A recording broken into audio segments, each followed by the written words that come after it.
Queridos irmãos e irmãs, ouvimos o final do capítulo 18 do Evangelho segundo São Mateus, que é o discurso da comunidade. E hoje com esse ensinamento tão importante sobre o perdão. Pedro faz uma pergunta a Jesus, como era comum os discípulos fazerem a um rabi, a um mestre, né? E é uma pergunta sobre o perdão. E Pedro pensa que está até fazendo, digamos assim, vantagem quando ele diz: Senhor, quantas vezes devo perdoar se meu irmão pecar contra mim? Até 7 vezes? 7 é um número simbólico, que significa já uma certa plenitude, completo, né? Mas Jesus vai responder, não para as pessoas fazerem uma conta, um cálculo matemático, mas vai responder também com números, mostrando que o perdão é sem limites. Não te digo até 7 vezes, mas até 70 vezes 7. Né? Nós vemos que no Antigo Testamento, quando Caim, né, peca, mata Abel, é dito que ninguém podia matar Caim. Até um trecho que fala: Caim será vingado 7 vezes. Mas de Lameque se falava que era 70 vezes 7. Né?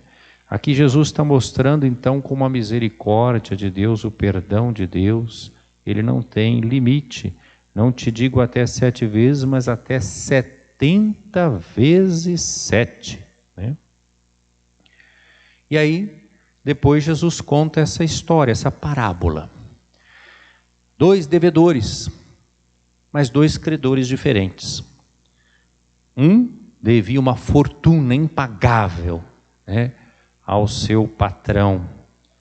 E como não tinha como pagar, o patrão então manda que ele seja preso, né, e toda a família vendida como escravo, né, ele também, tudo que possuía, até pagar tudo. E ele suplica algo que não é nada razoável: dá-me um prazo e eu te pagarei tudo. Mesmo com um prazo ele não poderia pagar, porque era uma quantia realmente enorme, impagável.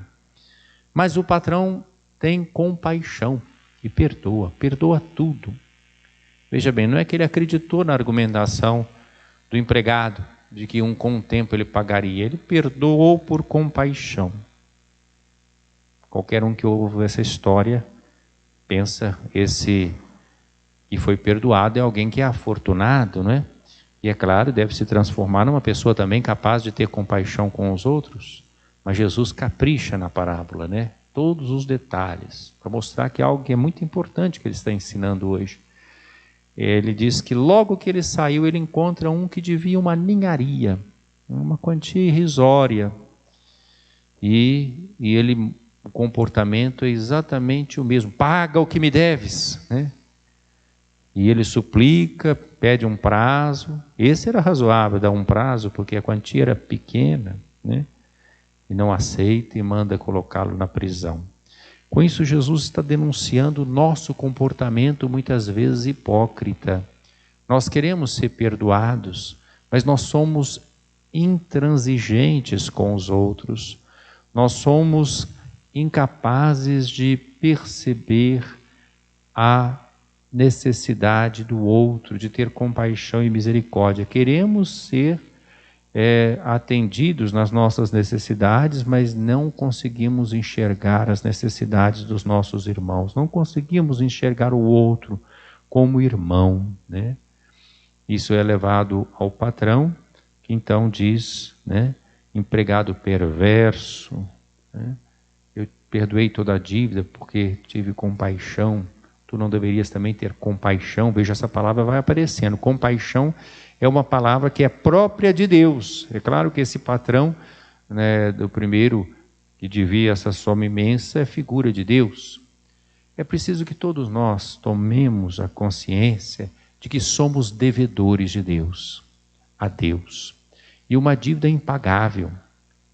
Talvez uma ilusão nossa é que, às vezes, se erramos, a gente pensa: não, a gente errou, mas a gente pode reparar. Não tem jeito não. Erro nosso contra Deus é irreparável, né? Porque o Deus é pura bondade, puro amor, pura misericórdia. Nada justifica que nós pequemos, nada justifica. Então é por pura misericórdia e compaixão de Deus que nós somos perdoados. Quem entra na dinâmica do reino deve aceitar que é incapaz de reparar o mal que fez. E deve se confiar inteiramente à misericórdia de Deus. E deve ser alguém que tem também misericórdia e compaixão para com os irmãos e irmãs. Foi assim que Jesus nos ensinou, também no Pai Nosso. Ele termina hoje esse trecho do Evangelho dizendo: é assim que meu Pai que está nos céus fará convosco, se cada um não perdoar de coração ao seu irmão. De coração, não só da boca para fora. E no Pai Nosso, Jesus nos ensinou, naquela segunda parte do Pai Nosso, a pedir o pão nosso, é uma grande necessidade do mundo, há uma miséria, há situações de pobreza extrema, há fome. Então, o pão nosso, o pão de todos, de cada dia, dá-nos hoje. E o outro pedido é o pedido do perdão, Perdoai-nos as nossas ofensas, como nós perdoamos a quem nos tem ofendido. Nós pedimos para ser perdoado da mesma maneira. Nenhum de nós pode rezar o Pai Nosso com sinceridade, com coerência, se não estiver disposto, pelo menos, a se esforçar por perdoar aquele irmão que erra. Alguém pode dizer assim: ah, padre, mas eu perdoei, mas eu acho que eu não perdoei, porque estou sempre lembrando. Perdoar não é a mesma coisa que esquecer. Claro que é bom se a gente consegue esquecer a ofensa que recebeu, mas perdoar não é a mesma coisa que esquecer, não. É preciso que aquele que foi ofendido, primeiro seja capaz de rezar pelo ofensor. Depois seja capaz também de não falar mal daquele que o ofendeu. E também ser capaz de não fazer mal àquele que ofendeu. E mais, se aquele que o ofendeu precisar de você e vier ao seu encontro, você é capaz de estender a sua mão? Se fizer essas 4 coisas, é sinal que perdão houve. Mesmo que a pessoa não tenha prazer de ver aquela pessoa, de estar com aquela pessoa, mas se reza por aquela pessoa, se não fica falando mal daquela pessoa, se não faz o mal àquela pessoa e se é capaz de estender a mão para aquela pessoa, é sinal que perdão houve. Perdão é graça de Deus, perdão é divino. Nenhum de nós perdoa pelas suas próprias forças. Só quem está envolvido pelo amor, pela graça de Deus, é capaz de oferecer o perdão. O perdão é divino. Então, em primeiro lugar, nós temos que nos aproximar de Deus e pedir a graça de perdoar. E reconhecer que talvez se nós estivéssemos no lugar daquela pessoa, nós também teríamos feito aquilo, ou pior, porque todos somos de barro, todos somos frágeis, embora carreguemos um tesouro, como diz São Paulo. Então, aprendamos esta lição desse Evangelho de hoje e também nos lembremos desse exemplo de Santa Dulce dos Pobres, essa santa brasileira que nós estamos celebrando pela primeira vez, como santa, foi canonizada 13 de outubro do ano passado, então a sua primeira memória litúrgica, e aí nós vemos o triunfo da graça. Quando a gente celebra um santo, os santos não são simplesmente pessoas que a gente admira assim, olha, é um herói, queria ser como fulano, como Beltrano, a gente pode admirar, mas o santo é alguém que deixou Deus entrar na sua vida. O único santo é Deus. Nós cantamos em toda a missa ou rezamos: Santo, Santo, Santo é o Senhor. Só Deus é santo. Os santos são santos por participação.